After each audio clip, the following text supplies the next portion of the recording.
Howdy gang, Kevin here. My thoughts on Extracted, episode 2. Alright, we saw the episode end last night at the end of day 4.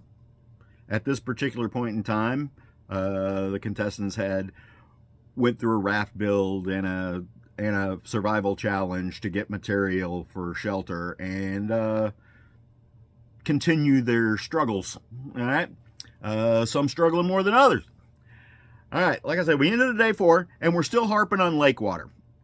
Here's my take on the lake water.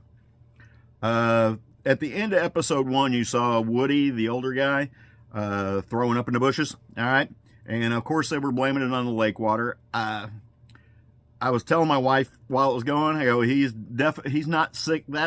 He's not that sick that fast on lake water, more than likely. All right. What I actually think probably got him to be throwing up is, number 1, stress and exhaustion. Number 2, he was getting dehydrated. And number 3, he just slammed that water down really fast. We see it at the school all the time. People chug water way too fast and end up throwing up. So it happens. And I think that was probably what got him, because he seemed just fine in this episode. But here's what we got to remember. There's a lot of time that we don't see, like I talked about on the first thoughts on Extracted. So we don't know what went on. So I don't think the lake water's making anybody sick at this particular point in time. It could, but I don't think it is. We all try to get scared off of our tails because people want to go, oh my God, you drink wild water, you're going to die. And you're probably not. Anyhow, let's see. I actually took more notes this episode, and I actually watched it twice, so I didn't miss anything, but there's not really that much I wanted to talk about. We didn't see nearly enough shelter improvement, even except for the folks who got good shelter material as a result of the challenge. But there could have been a lot more shelter improvement going on, because here's the rules. Build your shelter, improve your shelter, improve your shelter, improve your shelter. Keep improving your position, keep improving your situation. And there was not as much as that going on as I would have liked to seen. But, these folks aren't survival folks, and they don't go to the woods as a matter of habit. And, a few hundred days a year. So, with that being said, I don't really want to, I do want to criticize some stuff, but I don't want to seem like I'm being a jerk, because armchair quarterbacking is always bad. It's always bad. So, because none of us were out there, so you don't get to feel the mental effects of things that are going on. And we see that at the school all the time. People, like I said, losing their crap on day 2 or day 3 of being in a survival challenge when they're not really in any danger. It's just the mental game of, I can't get as much water as I want, I'm not getting as much sleep as I want, my shelter's not as good as I want, my bed's not soft, all that going on. God, I'd love to be able to go to the refrigerator 14 times a day. But with all that being said, here's what we did. Like I said, we ended the episode at the end of day 4. Some folks are still harping on the lake water. I don't agree. They got a supply drop to build a raft.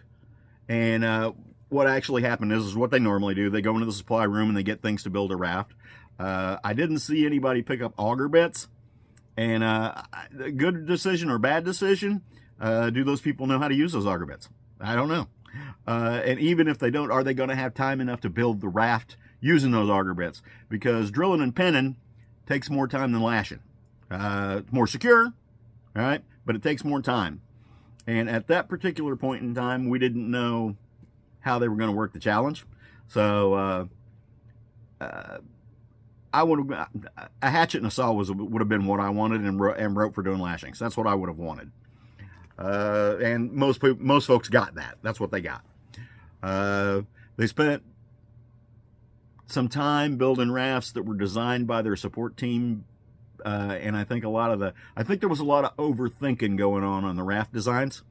Now you could have built a really nice raft. If it would have been up to me and I had a tarp or something like that, something waterproof, I probably would have built a little bowl boat instead of a raft. But I don't know how much time they were going to have, and I'm sure they didn't. I'm sure they didn't either. Let's see what else. The raft builds went interestingly. We saw a lot of people struggling, and the name of the game was to build your raft and be the first one across to the other side of the lake for a supply drop of better shelter materials. It was basically tarps and ropes and things like that, and one really nice bear skin. That's what I'd have been after, that bear skin. Now here's what I saw that I wouldn't have done if I were any of the contestants. I would have not got on that raft with all my clothes on, or really very much of my clothes on, because I don't want that stuff wet to go to sleep tonight.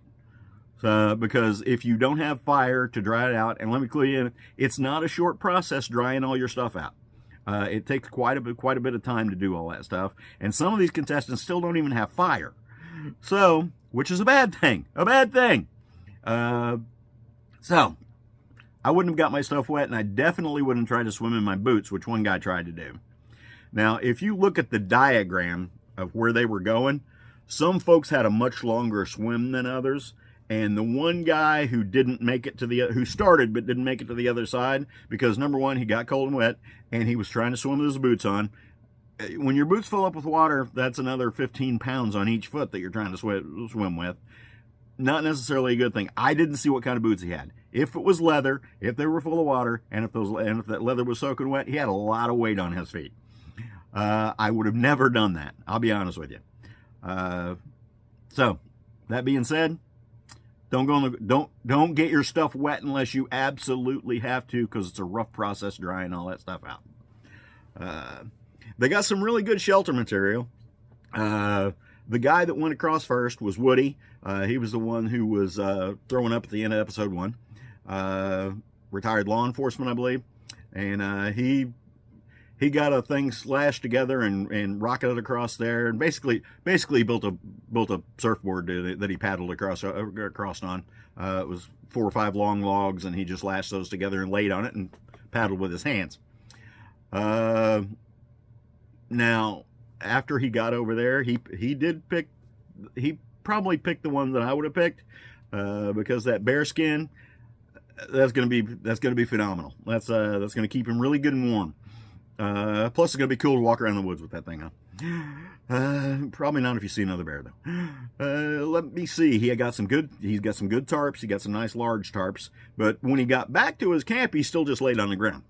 He still hasn't built much of anything for shelter, or anything to be that matter. And neither is that girl, Davina, I think her name is. The blonde girl is a hairdresser and clown or something along those lines. She's still not built any shelter, which is bad. Then after all that was over, after that challenge was over, we went into a trade deal where the guy who made it across first, his family got an advantage. They got to go to the supply room alone and pick the things to throw in there, so they didn't have to wheel and deal with anyone. All of the other teams had to go in there and deal with another team member on what they were going to get out of the items that were allowed. There was some food. There was a sandwich and some canned peaches. There was some fire stuff. There was a nicer ferro rod than the first episode, and there was a little isobutane or propane stove. Wouldn't have been my first choice, but according to how they used it, it might have been okay. The young girl, who her dad and her are the support team for the wife and mom, she's actually a pretty good negotiator. She impressed me. She easily got the better of that deal, and so good on you. Good on you. I don't remember your name, but good on you. Faith, I think. Faith, maybe. Good on you. Good deal.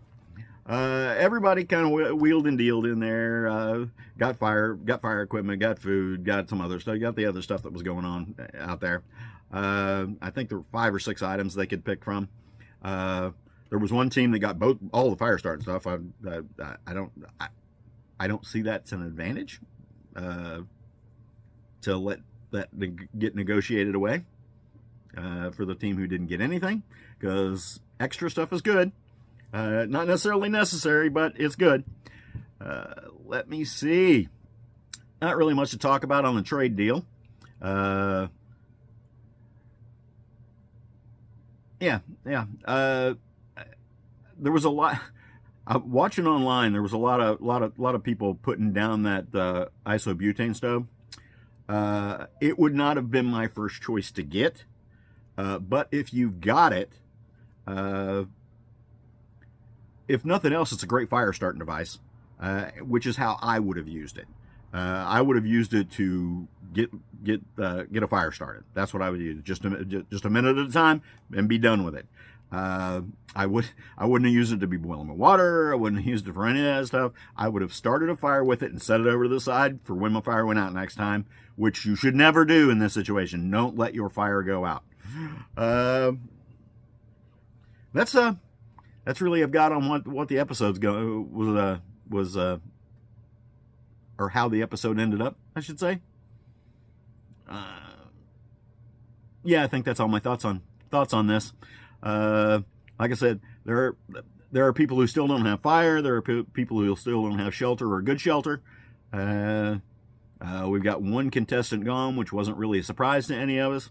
And to the folks who out there treating this like a documentary and live footage, it's not. All those people are back home in their warm beds in their warm houses, making 14 trips to the refrigerator every day for a snack. So we're, I'm sure, quarterbacking something that's already over, but this is what I would have been done different. And in those cases, if you are my support team and I'm ever on the show, do not send me a bow drill set unless it's the only thing available. All right? Please don't do that. Because if I want a bow drill set, I'll make one out there. And I don't want a bow drill set. I don't.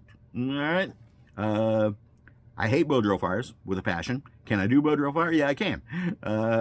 Do I want to? No, never. I tell people all the time when they're talking about learning bow drill, I said, bow drill is a way to win beers. That's what bow drill is for. Because 9 times out of 10, if you are in a situation where you have to make a fire for an emergency, and the only option you have is a bow drill, you're probably going to fail. All right? Because a lot of other things have gone wrong up to this point. So, with all that being said, looking forward to episode 3. I'm actually surprised that no one else tapped out. I'll be honest with you. I don't think anybody else tapped out. No, but nobody else got extracted. So what we're going to see, this is basically a game show. There's going to be survival challenges. There's going to be some stuff going on in the background for trading for goods and getting better goods for your contestant than the other contestants. And if you have to do a little cutthroating, that's fine. Because that's the name of the game. We're playing for $250,000. So, that's where we're at. And, yeah, I think I'm going to end it right there. So, talk to y'all later. Have a good one.